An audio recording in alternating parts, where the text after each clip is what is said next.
What if Sabito survived the final selection? Sabito is a Giga Chad even with his incredibly short appearance. The 13-year-old boy left one of the biggest impressions in the entire series, plus there is no denying his pivotal and spectral encounter with our boy Tanjiro right in the beginning that shaped the rest of the show going forward. So this begs the question, what if Sabito survived the final selection? What if he didn't die and instead continues to train? Would he grow into one of the best demon slayers in the world? How strong would he be? Would he be just as strong as Giyu? All of that and more will be answered in today's video, exploring if Sabito survived his final selection exam. The road to becoming a demon slayer is a long, arduous process. To even get to the lowest rank of the demon slaying corps, Mizunoto, one has to survive constant demon attacks and have elite level skills. Can you imagine you go through the toughest test that only the greatest and smallest percentage of demon slayers survive, and your reward is becoming a bottom feeder on the demon slaying ladder? Although, to be fair, if you regularly watch shonen anime, you would be used to beginner exams being these crazy life or death examinations that end up with a bunch of super strong characters either dying or getting severely injured if they're lucky. In Demon Slayer, the final selection is the final test for beginner Demon Slayers. Once they pass the test, they are finally accepted in the ranks of the Demon Slayer Corps. And as you can probably guess from a name like the final selection, this test is no easy task. No test showcased the commitment needed and the degree of danger you needed to survive quite like the final selection. We saw Demon Slayers fight for 7 days and nights straight, surviving demons of all types on a scary-ass mountaintop. One of the greatest Demon Slayers who died during the infamous test is none other than Sabito, a fellow water-breather Demon Slayer who trained under Sakonji Urokodaki himself. Sabito was sadly killed during his time at the final selection.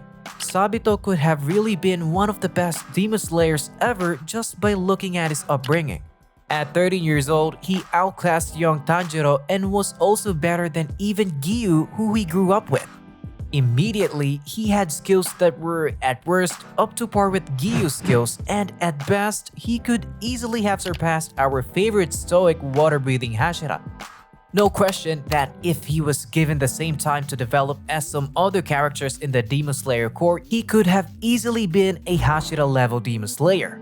The danger of the final selection is real as we see many aspiring Demon Slayers lose their life in this yearly test. Their skills simply not being up to par and simply wearing down from the constant battles.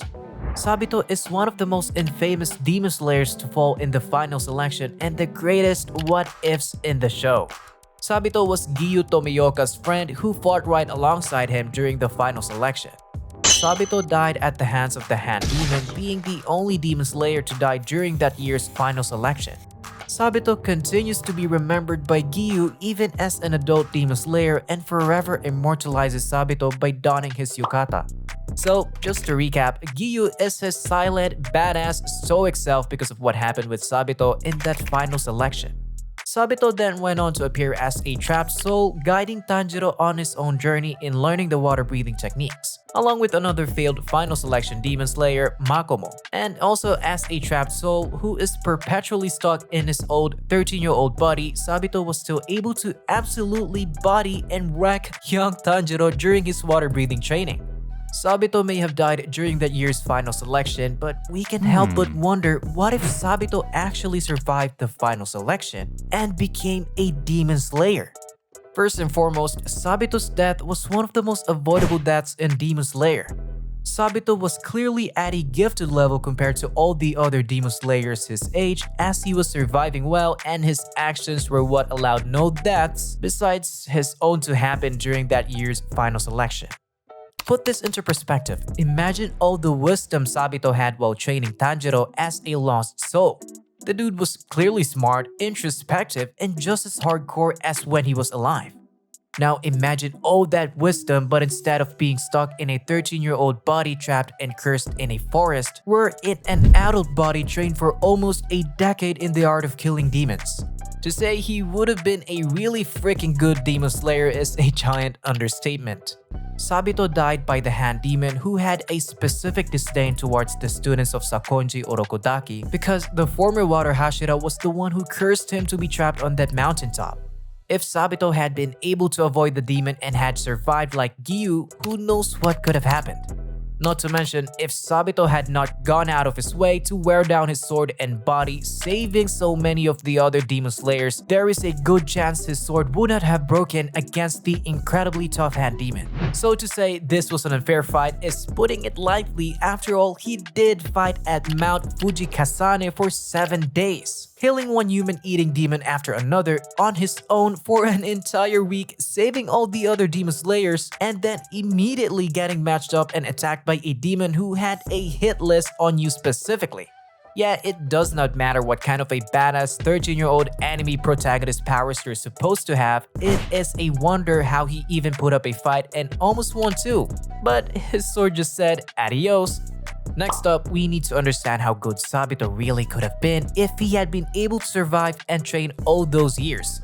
Sabito was clearly destined to be a great demon slayer, seeing as how he was under the tutelage of Sakonji Urokodaki, the water Hashira. Sakonji is the biggest coin flip of a teacher we may have ever seen in anime, as you either do all his training and survive to become one of the greatest demon slayers of all time, or the worst case scenario is you train under the wise old water Hashira and get your free child to life ended prematurely by the hand demon who hates your guts off of pure vengeance against your master. The former water Hashira was once an elite demon slayer himself, and the greatest demon slayers like Tanjiro and Gyu became the fighters they are today because of his teachings in the water-breathing form. Giyu and Sabito were clearly at a skill level that was up to par with each other growing up, and young Tanjiro was clearly outmatched early on against Sabito during his training to cut the boulder.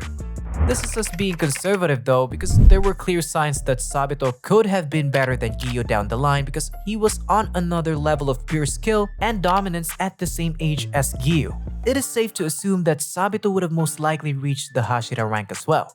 Sabito clearly possesses all the tools to be an elite demon slayer, and the unexpected battle against such a powerful demon at a young age and after being worn down clearly ended what was a promising future for him.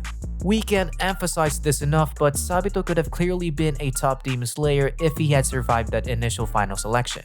I mean, you can do the basic math and understand that if Giyu is supposed to be one of the top 5 strongest demon slayers in the anime, maybe even top 3 behind end series Tanjiro and Yorichi Tsugikuni, then Sabito, who is initially better than him, could easily be at the same level as even prime end of series Tanjiro. So you're a pretty damn powerful demon slayer if you're just below the only guys who could put up a fight and kill the original Michael Jackson demon Muzan himself. Now, we've established Sabito would have been really powerful, and that he would be an elite demon slayer, but can we ponder what exactly his skills and expertise could have done for the demon slayer core? For starters, Sabito as another active Hashira would have given the demon slayers a giant advantage over demons. It's been stated that Hashiras can kill lower moons with ease, which is a big deal since the lower moons are the second highest rank behind the upper moons themselves. Assuming that Sabito survives the final selection this time around and that Sabito continues training at the same rate as he and Giyu had previously, Sabito would have rounded out the Hashiras at the start of the anime by making it 10 total Hashiras from the very beginning. Seeing as how close the two friends were before the final selection, can you imagine how dangerous a duo of Hashira level Sabito and Giyu would have been? In the events of the anime, an upper moon was first killed during the Entertainment District arc, but we can't help but think that a duo of Sabito and Giyu could have had the ability to kill an upper moon even earlier. That is of course if Giyu still ends up the same demon slayer today if Sabito survived. There are pretty good arguments that the reason Giyu is the badass he is at demon slaying is because of the trauma of watching one of his closest friends die right in front of him. As we all know, nothing powers up your favorite anime character even more like some good old PTSD and trauma. Although a big what if and possible negative effects of Sabito surviving the final selection is if Tanjiro would even be a demon slayer in the first place. Tanjiro became a demon slayer because demons attacked his home, killed his family, infected Nezuko, and turned her into a demon, and Giyu was late to this attack. If Sabito was also a Hashira, there's a chance that he would have lessened the workload of other Hashiras such as Giyu. And what if Gyu was able to make it in time to save Tanjiro's family, completely eliminating his initial drive to become a Demon Slayer? It's kind of hard having the determination to become the greatest Demon Slayer of all time if you have zero reasons to hate demons and kill them. Not to also mention the reason Tanjiro was able to excel during his training was because of Sabito's mentorship as well. If Sabito survives, he wouldn't be there to mentor the young Demon Slayer, and to serve as a motivation for Tanjiro, who used the deaths of Sabito and Makomo to fuel his desire to defeat the Hand Demon. So would Tanjiro still be the Demon Slayer he is by the end of the series? Although these are all speculations and fan theories, how strong do you think Sabito would have become if he survived the initial training? Write your answers down in the comments, and while you're at it, leave a like if you enjoyed the video. Don't forget to subscribe and click the bell for notifications on the newest content on the best anime and manga videos.